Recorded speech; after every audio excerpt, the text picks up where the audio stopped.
സന്തോഷം സന്തോഷം, വല്ലാത്ത സന്തോഷം. ആ സന്തോഷം ഹൃദയത്തിൽ നിന്ന് അണപൊട്ടി ഒഴുകുകയാണ്. നിങ്ങളോട് കൂടി പങ്കുവച്ചില്ലെങ്കിൽ എനിക്കൊരു സമാധാനം കിട്ടത്തില്ല. ഇശാ നമസ്കാരം കഴിഞ്ഞ് റൂമിലേക്ക് വരുമ്പോഴേ എൻ്റെ വാട്സപ്പിൽ വീഡിയോ കോൾ റിങ് ചെയ്യാണ്. 1-2 ആക്ടിവിറ്റീസുകളുള്ളതുകൊണ്ട് കോൾ എടുക്കാൻ പറ്റിയില്ല. കുറച്ച് കഴിഞ്ഞ് കോൾ അറ്റൻഡ് ചെയ്തപ്പോഴേ മറുതലക്കൽ നിലമ്പൂരുകാരനായി സുഭാഷാണ്. അദ്ദേഹത്തിന്റെ മടിയിൽ അദ്ദേഹത്തിന്റെ 2 ആൺകുട്ടികൾ ഇരിപ്പുണ്ട്. അദ്ദേഹം ഇങ്ങനെ നമ്മുടെ വീഡിയോ കാണുന്നുണ്ട്.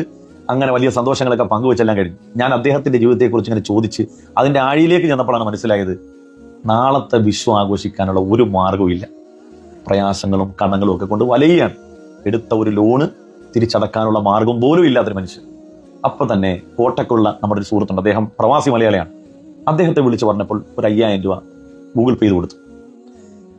ആ സന്തോഷത്തിൽ അദ്ദേഹത്തിന്റെ 2 മക്കളും വീഡിയോ കോളില് നമ്മൾ അടുത്തില്ലാത്തതുകൊണ്ട് ഇങ്ങനെ ഉമ്മൻ തരികയാണ്. ചുമ്പൻ ഇങ്ങനെ തന്നോട്ടിരിക്കുമ്പോൾ നമുക്ക് ഉണ്ടാകുന്ന ഒരു സന്തോഷമുണ്ട്, ഒരു വല്ലാത്തൊരു സന്തോഷമാണ്. ഞാൻ പറയുന്നത്, ഈ ജീവിതത്തിൽ ഏറ്റവും വലിയ ലഹരി എന്താണെന്ന് അറിയുന്നത് MDMA അല്ല, മദ്യമല്ല, ഒരു മയക്കുമരുന്നുമല്ല.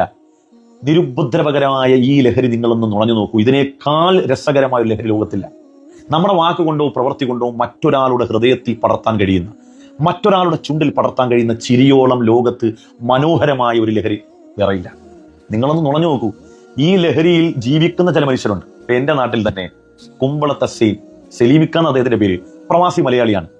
എല്ലാ റമദാനിലും 30 ദിവസം എന്റെ നാട്ടിലെ ജാതി മത ഭേദമന്യേ മുഴുവൻ മനുഷ്യർക്കും ഇക്കാലം അത്രയും, എന്റെ നാട്ടില് ഭൂരിപക്ഷം മുസ്ലിമീങ്ങളാണെങ്കിലും 1000-ലധികം സഹോദര സമുദായത്തിൽപ്പെട്ടവരുണ്ട്. ജാതി മത ഭേദമന്യേ എല്ലാവർക്കും 30 ദിവസം വിഭവ സമൃദ്ധമായി ആഹരിക്കാനുള്ള മുഴുവൻ വിഭവങ്ങളും അവരുടെ വീട്ടിലെത്തിച്ചു കൊടുക്കും.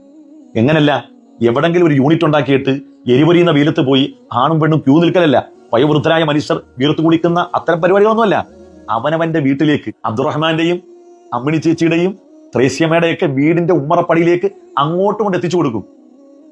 30 ദിവസവും ആ മനുഷ്യർക്ക് ഒരു കുറവില്ല. അരിയുടെ കുറവില്ല, പഞ്ചസാരയുടെ കുറവില്ല, തേയിലയുടെ കുറവില്ല. ഇതിലൊക്കെയാണ് ഇവർ ലഹരി കണ്ടെത്തുന്നത്. നോക്കൂ നിങ്ങൾ, നമ്മുടെ ഏത് ആഘോഷമാണെങ്കിലും, പെരുന്നാളാണെങ്കിലും ഓണമാണെങ്കിലും ക്രിസ്മസ് ആണെങ്കിലും, നമ്മുടെ കെട്ടിയോട് നമ്മുടെ കുട്ടിയോട് എന്നതിലേക്ക് ചുരുങ്ങുന്നതിനപ്പുറം നമ്മുടെ ചുറ്റുവട്ടത്തുള്ള മനുഷ്യരുണ്ടല്ലോ, നമ്മൾ കഴിക്കുന്ന ആഹാരങ്ങൾ സ്വപ്നം മാത്രം കാണാൻ കഴിയുന്ന, നമ്മൾ ധരിക്കുന്ന വസ്ത്രങ്ങൾ കിനാവ് മാത്രം കാണാൻ കഴിയുന്ന, ആഗ്രഹിക്കാൻ മാത്രം കഴിയുന്ന ആളുകളുണ്ടല്ലോ, അവരെയും കൂടി നമ്മുടെ ആഘോഷത്തിന്റെ പരിധിയിലേക്ക് കൊണ്ടുവരുമ്പോൾ അതിനേക്കാൾ മഹത്തരമായി മറ്റൊന്നുമില്ല. അപ്പോഴാണ് നമ്മുടെ ആഘോഷങ്ങൾ സാർത്ഥകമാകുന്നത്. ഇവിടെ നോക്കൂ, ഈ വിഷുവുമായി ബന്ധപ്പെട്ട് നാളെ എല്ലാ ആളുകളും, ലോകത്തുള്ള മലയാളികൾ മുഴുവനും ഇത് ആഘോഷിക്കുമ്പോൾ എത്രയോ മനുഷ്യർ പട്ടിണിക്കാരുണ്ട്. അത്തരം സന്ദർഭങ്ങൾ ഉണ്ടാകാൻ പാടില്ല. നമ്മുടെ ഏത് ആഘോഷങ്ങളിലും മറ്റുള്ളവൻ കൂടി പരിഗണിക്കപ്പെടുമ്പോഴാണ് അത് സാർത്ഥകമാകുന്നത്. ദൈവം എല്ലാവരെയും അനുഗ്രഹിക്കട്ടെ. അതുകൊണ്ട് ഇന്ന് ഈ വീഡിയോ കാണുന്ന ആളുകൾ ആരെങ്കിലും ചുറ്റുവട്ടത്ത്, അത് മുസ്ലിം ആകട്ടെ അല്ലാത്തവരാകട്ടെ, നമ്മുടെ സഹോദരങ്ങൾ ആരെങ്കിലും പട്ടിണി കിടപ്പുണ്ടെങ്കിൽ, അവർക്ക് സന്തോഷിക്കാനുള്ള ഒരു വഴിയില്ലെങ്കിൽ അതിനുള്ള മാർഗം നമ്മൾ കണ്ടെത്തുക. നമ്മളെല്ലാം പടച്ചവന്റെ സൃഷ്ടികളാണ്.